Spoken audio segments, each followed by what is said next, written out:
I'm going to show you the progress on my new greeting card book, but before I do that, I want to revisit the old one right quick. I kind of casually mentioned when I showed this video, I casually mentioned waxing the pages that were sticky.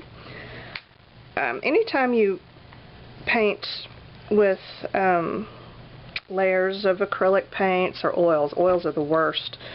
Even if you have Mod Podge on a bunch of pages and you put them together, they stick. They don't stick to the point where they damage each other. They just make that weird, creaky, sticky sound. Let's see, these are some of my other ones. Let's see if any of these will do it.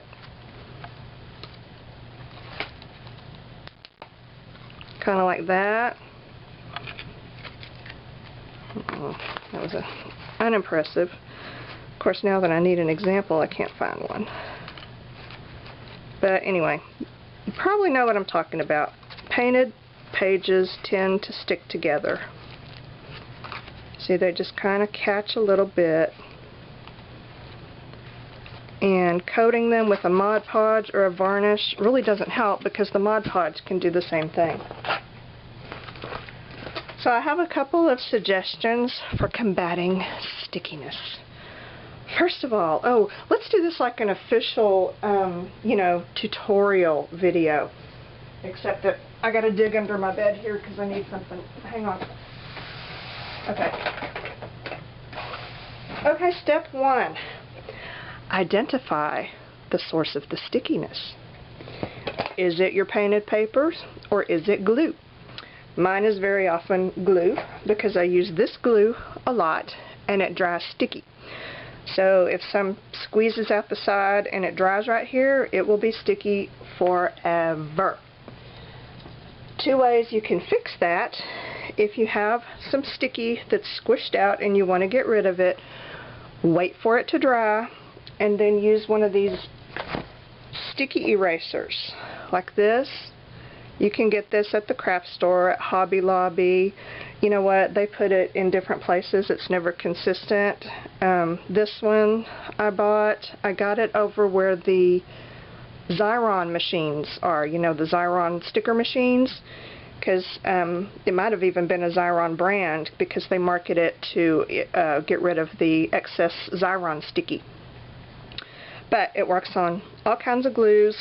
You just rub it on the dried glue spot, and you have to do it repetitively and gently, but it will eventually lift off that glue with either no damage to the paper or very, very minimal.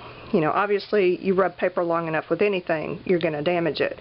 But this is your best bet for getting blobs of glue, dried glue, off of your paper without doing any serious damage to it. So everyone should have one of those. And whoever makes this, you can just send me a check later. Okay. Second way to get rid of sticky glue blobs is to, not really get rid of them, but cover them up. Especially for these glues that stay sticky all the time. They're going to stick till kingdom come unless you put something else on them, stick something on them to cover them. My favorite thing is a cornstarch powder. And I keep a little Altoids tin with powder, and this is my designated sticky glue brush thing that I use. And I find that it works great for small glue squishy outies. If I've got a big blob of glue, I'm going to use my eraser to get it off of there. But if it's on like a mulberry paper or something I'm really concerned about damaging and it doesn't show up, I just want it to not be sticky, then a little bit of this powder. You can use plain cornstarch, like from your kitchen. You can use a baby powder. What I prefer, if I can find it, oh yeah, here we go, is like a shower to shower. I bet this thing is probably at least 10 years old because it lives in the art room and this is the only thing I use it for. And it has cornstarch and baking soda, and it smells lovely. So all of my projects smell shower fresh. Everybody wins. So there's two ideas for getting rid of sticky spots that are caused by glue.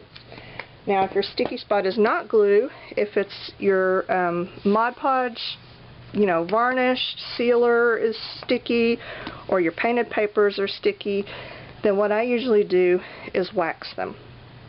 Okay, back in the day, we used to use this stuff called Renaissance wax, which is like an archival museum quality wax. You know, they use it on fine art pieces, and it's awesome, and it's expensive. But I didn't know any better back then. Now, you can still get, there are lots of different waxes you can use. Art supply stores will usually sell something called cold wax medium or cold wax varnish. And it's usually over with the oil painting supplies or the encaustic wax supplies, because it's used a lot as a sealer and as a medium for those things. So you can use cold wax medium, or you can save you some money and you can go online and you can get some Daddy Van's unscented beeswax furniture polish. I started using this a few years ago when I learned about chalk paint, you know, because haven't we all chalk painted everything in our house within an inch of its life? I have. So, and of course I make my own chalk paint because I'm not going to pay $40 for a quart of paint. But anyway, they recommend that you use a wax finish on it. And, you know, you can use the Minwax paste or the Johnson & Johnson furniture wax, you know, the stuff in the yellow can. I've got some of that. But if you just need a natural color, you know, you don't want a dark stain, just a regular wax, I like this. I forget how much it is, but it's cheaper than the stuff that they sell with the chalk paint. It is probably a little bit more expensive than your furniture stuff like Minwax, that paste. But the thing I like about this is that it's all natural beeswax. I have a couple of wooden cutting boards in my kitchen, and occasionally, you know, they get gross. So I take them out in the garage and I sand them down, to sand out all of the cut marks, you know, and all of the discoloration. So, you know, sand them and they look brand new, but they need to have some kind of a protective seal on it. You can't use that Minwax stuff because it's got it's a petroleum type product. This is beeswax. It is food safe. You can use this on your cutting boards. You can use it on, if you have teak serving bowls, you know, wooden serving bowls, you can use this to seal them. It just makes a protective coating. I mean, obviously it's not like a thick, heavy varnish protectant sealer thing. It's more of a conditioner. So that's what I bought it for, to start using it. And you can get it from Daddy Van's website. I always get it from Amazon because I order from Amazon pretty regularly. But I started using it on my painted papers and just couldn't be happier. And I don't know, yesterday, if you look back, or whenever I did that video when I showed this book, if you look back when I flipped through, the pages were very sticky. And you could hear a bunch of creaking and popping when I turned the pages. And, you know, I think this, when I slid this in and out, it was really sticky. And that's when I said to myself, ooh, I really should wax this. Okay, I did wax it. And nothing is stuck, as you can see. Anything that is still sticky and creaky is usually down in here because I couldn't get down in there. I'd already bound the book. All you do to do this, you need a rag or a paper towel. I usually just use a paper towel. And you just want to channel your inner Mr. Miyagi. And you just want to put a little bit on here. Rub it onto your page. Wax on. Wax off. So, apply it. Thin, even coat. And then on a clean part, rub off the excess. And that's all there is to it. One thing, see, if I was smart, I would have done this before I added any cardstock. If you're doing a book or a journal or something and you have some journaling spots or any areas that you want to write on, don't wax them. If you wax over the plain cardstock that you want to write on, you won't be able to write on it. Your pen does not like the wax. So keep that in mind. I just kind of waxed around it. This really wasn't super sticky, so it wasn't that big of a deal. I just put a little bit of wax around those areas. But yeah, once you wax your surface, you won't be able to write on it. So keep that in mind. So anyway, that's what I use. It works really well. It's not expensive, and what I like best about it is, you know, it's not a one-trick pony. I really don't like those one-trick ponies, those products that serve one purpose and one purpose only. I like it when I can get more mileage out of it and use it for a lot of things. So, you know, I use this on my furniture that I've painted. I use it on my cutting boards that I've sanded.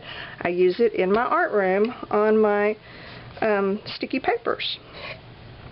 So, there you have it. Daddy Van, you can just send me a check too later. That's good. Alright, so that's all you needed to know and more about de-stickying your sticky pages. Don't live with sticky pages. There is a solution. Okay, the new book. This is the new book. Well, this is where I am on the new book. And I think, if you remember, last time I talked about how I was going to do like a color theme on each card. And that lasted probably 4 or 5 cards. And then it got tedious. And I thought, ooh, this sucks. So I sort of abandoned that and then just did what I wanted. Because, you know, that happens and that's okay. Hold loosely to your ideas. And I did just what I talked about doing. I just took my cards and started gluing scraps on them from my scrap box. And just covering every square inch of card. And really kind of random, not paying a lot of attention to where I stuck things down, just as long as it fit. I do have some boo-boos because this is, you know, really wet, so they got stuck together here and there, and I'd stick my gluey finger down on it, lift it up, and come up with a chunk of cardstock. So, you know, I've got a couple of boo-boo areas to fix. But I'm really, really loving the way they turned out and the way they feel, because, you know, they're really thick and heavy now. I tried to avoid putting paper over the crease on the outside and as well on the crease on the inside, and I avoided that because, you know, it makes it stiff and hard to open and close. There are a few that have wraparound pieces. Okay, there's one. But I tried to keep them small and not put paper running across the crease either way. And my intention is, you know, I am going to put some kind of a decorative tape reinforcement on the outside and maybe on the inside too, because I haven't really fleshed out what the inside's going to be. But I know that I do want to reinforce it just because of the, you know, this was another one of those really wet media type things. And some of them are kind of falling apart. But this was a really great way to use up a lot of scraps, and it was fun. It was almost like working a puzzle, you know, trying to find a piece that would fit. I needed just this size and about this color. Now what can I find? So it was really kind of fun. And I'll show you exactly how I did these, because I know I can talk about it all day long and somebody's going to say, well, I want to see how you did it. And if it was me, I would be the same way. I would want to see. Okay, since I'm making so many of these, I don't know how many. Let's just count, shall we? 1, 2, 3, 4, 5, 6, 7, 8. There's 9 here. There's another 4 or 5 downstairs under some weight, because when they dry, they are really buckly and awful. But you can see they weight down really well. I just left them overnight. So there's another 4 or 5 downstairs, and then I've got these 2 right here that are half done that I'm gonna show you how to do. I did one side of them and then left it to dry, overnight. You don't have to wait overnight, it just happened to be overnight. And now I'll do this side of them, which is the outside. I did them backwards. Well, that's okay. So, what I'm using, first of all, you need to gather your supplies, which means to just get out your bin o' scraps. Okay, hang on tight, we're going for a ride. You'll want to organize them neatly around your desk so that you can easily find just the right color and shape that you want. Do you see how neatly organized mine are? Yeah. Yeah, you want to be sure you do that too. And then you're going to need some adhesive. And, okay, ideally, I would use Mod Podge. I did not use Mod Podge on these because, like I started to say a minute ago, there's so dang many of them, and I knew I was probably going to go through at least 20 bucks worth of Mod Podge, and that just wasn't really appealing to me. So I got out my trusty old gallon o' Elmer's, which is getting kind of low. You can pick these up. You can find them sometimes in the craft stores and art supply stores. I usually order mine from Walmart online. They usually have the best price. It's maybe, I don't know, $10, $12 for the gallon. And it lasts for years, literally years. Me and Elmer are not really good friends. We don't get along that well. I don't use it often, but when I do, I use a lot of it. And I usually keep this was a coffee creamer container. This is full of watered down Elmer's. And I usually do about 3 to 1. I put like maybe about that much Elmer's and the rest water. Contrary to what you might hear on Pinterest, when you add water to Elmer's, you do not get Mod Podge. You get watery Elmer's. I don't know if it's still going around, but there were a bunch of things on Pinterest saying that if you just add water to Elmer's, it makes your homemade Mod Podge. Well, no, it doesn't. It makes watery Elmer's. Mod Podge has a varnish in it. That's why it's, it's marketed as a sealer, because of the varnish in it. Elmer's glue is a PVA glue. It has no varnish. Adding water will not make it suddenly have varnish. So keep that in mind, and don't trust everything that you read on Pinterest, because it's, sometimes not always true. So I use my watery Elmer's, and I pour it in my fancy designer artist grade paint cup. And I pour a lot of it, because I use a lot of it. And then I get my, the right tool for the job. A broken hotel card. You can use a brush if you want. Whatever makes you happy. I like the card because it also acts kind of like a squeegee and smooths things out. When I do this side, sometimes I, run the pieces to the edge. Sometimes I let them overlap. Just whatever I feel like doing. So that's what this overlappage is. And then I don't glue it down until I do this side, because some of them I want to glue down first and put more papers on. Others I want to put the papers on and then pull this up. You know what I'm saying? So you got options. This one, okay, it looks like I did try to have a little bit of a color theme here with earth tones, I think is what I was doing. So I just kind of look through my highly organized stack here. I think I need, see, there's this one and that one. I try to start with big pieces and then get smaller. Sometimes that doesn't always work, but that's usually what I attempt to do. That one. So I pull out some large pieces. Did I get that one already? No. Okay. A few large pieces. There we go. And then start gluing them on. This one is much too large. I've got my little paper cutter here. So I'm going to just kind of, I'm going to cut this down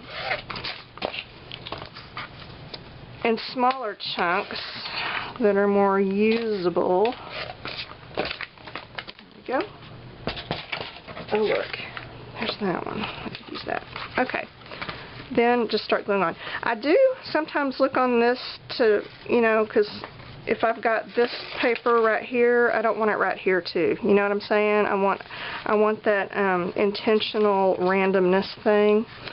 So that looks good right there. I've lost my applicator. Ah, there it is. Stick it in the glue.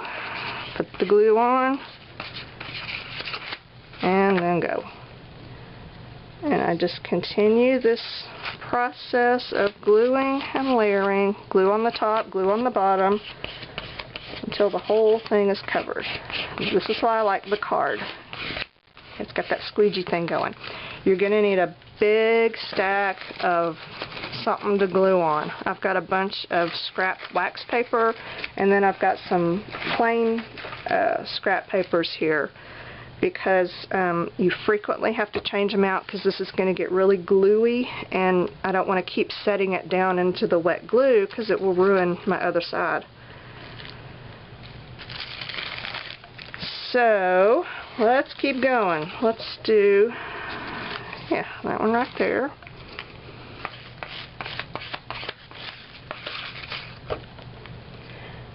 The thicker papers really don't make me happy, you know, because they take so much more glue to make them stick down, and, you know, they're just a little bothersome, but they're okay. Now see here, I've got this. This is a piece of a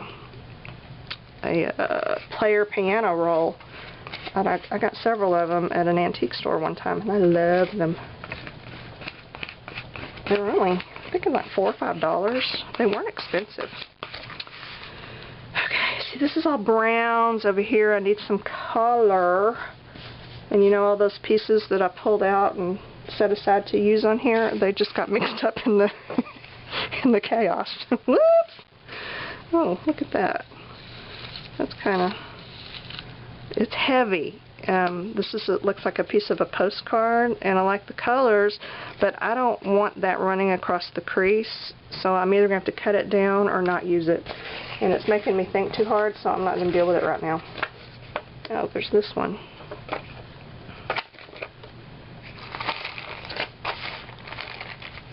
See? I want to tell you, this is why you have to change the paper out frequently.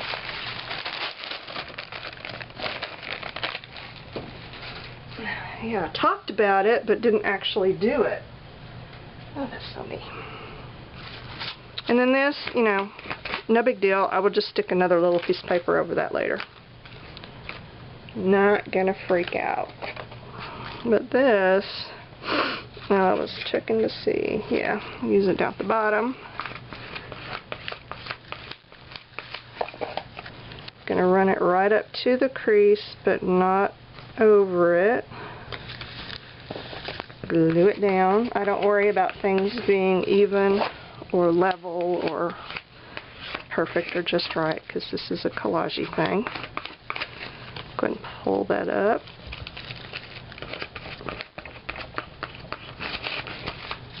Okay. Now, I'm kind of liking this piece. See, that just makes me happy when they fit so perfect. It's like fate wanted that piece of paper to go right there or something. And look, this is why I'm already planning to reinforce the edges or the creases. Okay, I kind of like that. Another one here.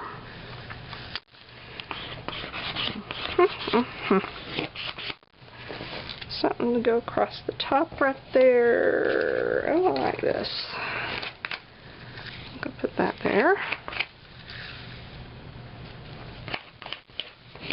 See, this goes very fast. The time-consuming part is just deciding what to put where, which, you know, like I said, I try not to put too much thought into it, but you do have to think a little bit about it. I'm going to cut this down because I just want a little piece for right there.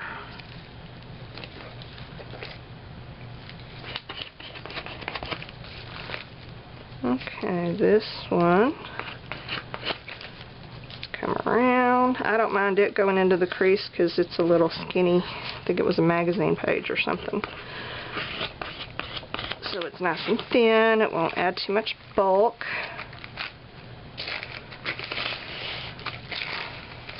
Was that a spider? Oh, no, it was a blob. It was a glue blob. Phew! Gosh, I would have hated for y'all to see me panic on screen like that. I don't care for creepy crawlies. Okay, glue down all my loose ends. So you can see this is quite wet. It's quite gluey. And it's quite buckled and misshapen. And once it dries and we put some weight on it, it's going to be quite perfect.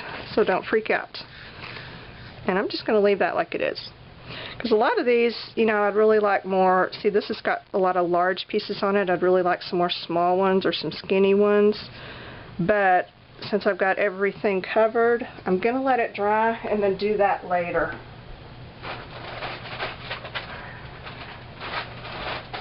So that's all there is to it. Okay, I'll do one more. Alright, this one I was going for a more pastel-y look. So, let's grab, let me see, I just found, oh no, I need this.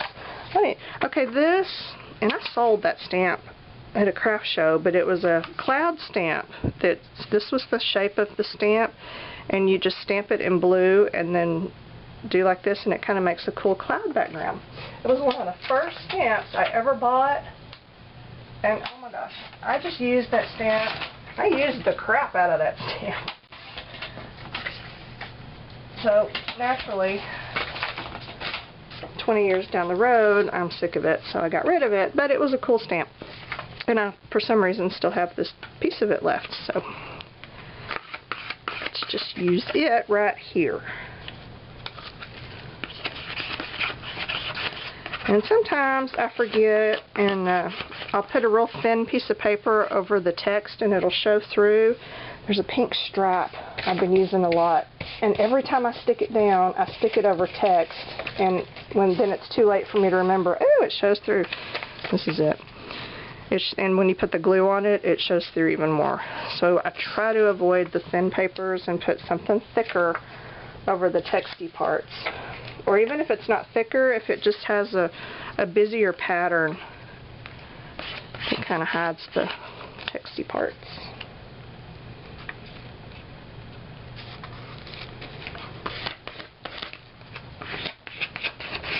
There we go. Go ahead and pull that one over.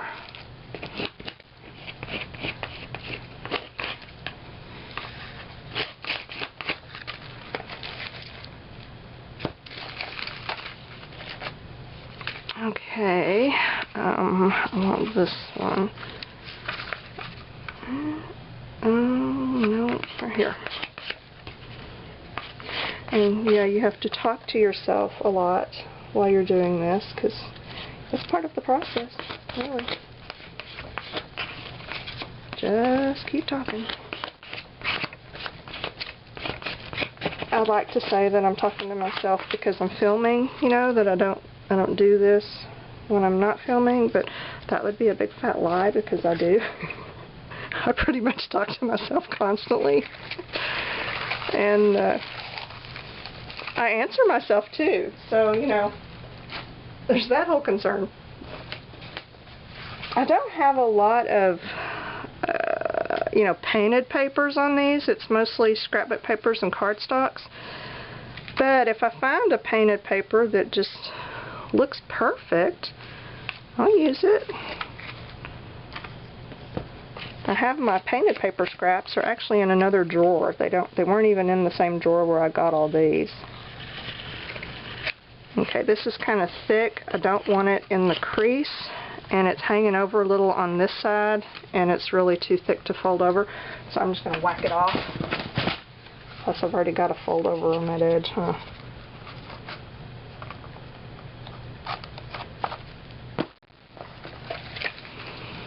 Ugh, see, thick papers. Thick papers and Elmer's. Not a good combo. Okay, go ahead and glue that down.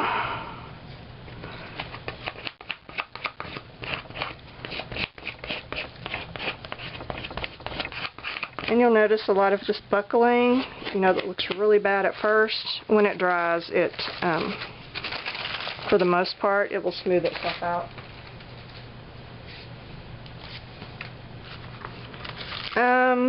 Okay, more. What else? Okay, we've got pink and green. We got all colors. Let's just go with it. Let's do... Okay, let's do this one. No. That would not work. Maybe here? Yeah. Alright, I'm going to put this one right here. I'm going to put it about like that. And make sure it's not too much in the middle. Go ahead and pull it up. Okay, that one is supposed to have been folded down, I guess, and I didn't do it, so you know what?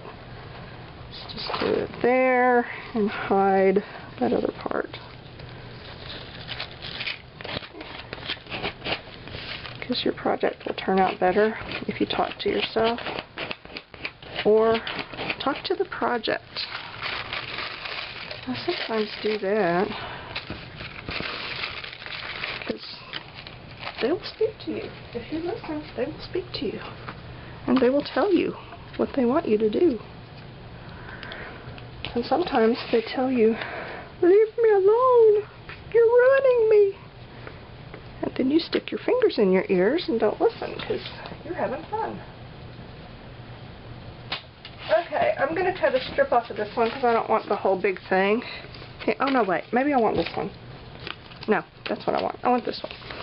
Because, yeah, that would go right there. And it's thin, so I don't mind it crossing the Great Divide there.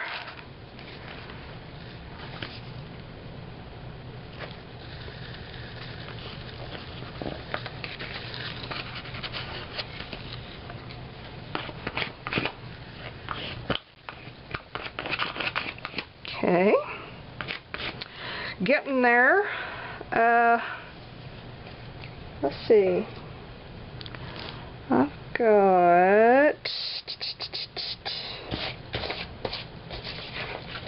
Oh, I don't want that. See, this is where I struggle because I don't know what in the heck I'm doing, and I don't know what I want. And I'm trying to only use, you know, the stuff that I have laid out. I don't want to go to my scrapbook paper supply and start cutting new sheets, although I already did a couple of times when I was really trying to stay within a color theme. And then that's when I got all frustrated and said, ooh, screw that.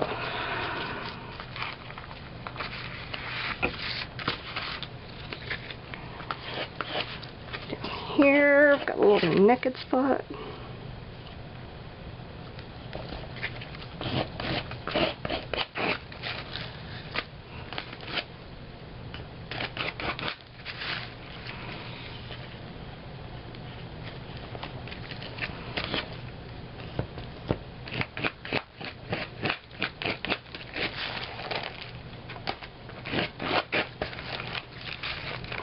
Okay.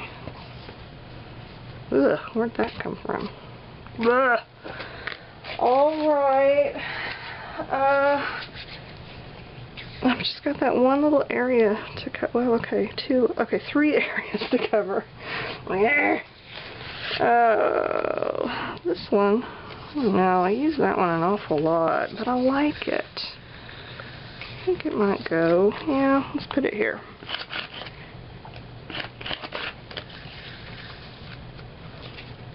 Oh, I like that side too. We'll do that one this time.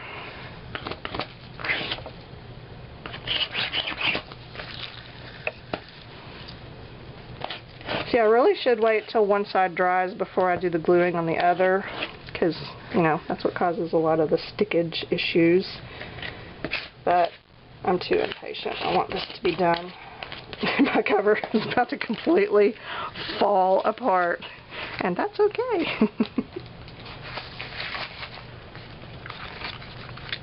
Alright.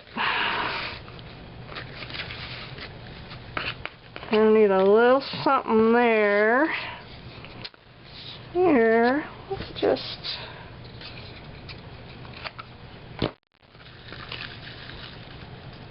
maybe do that. It's just right.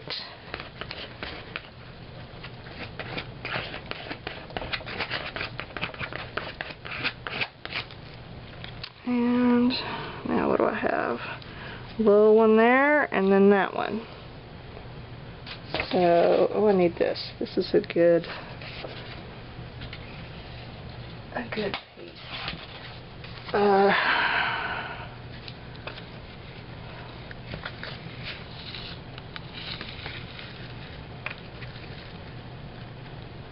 Okay, just like that.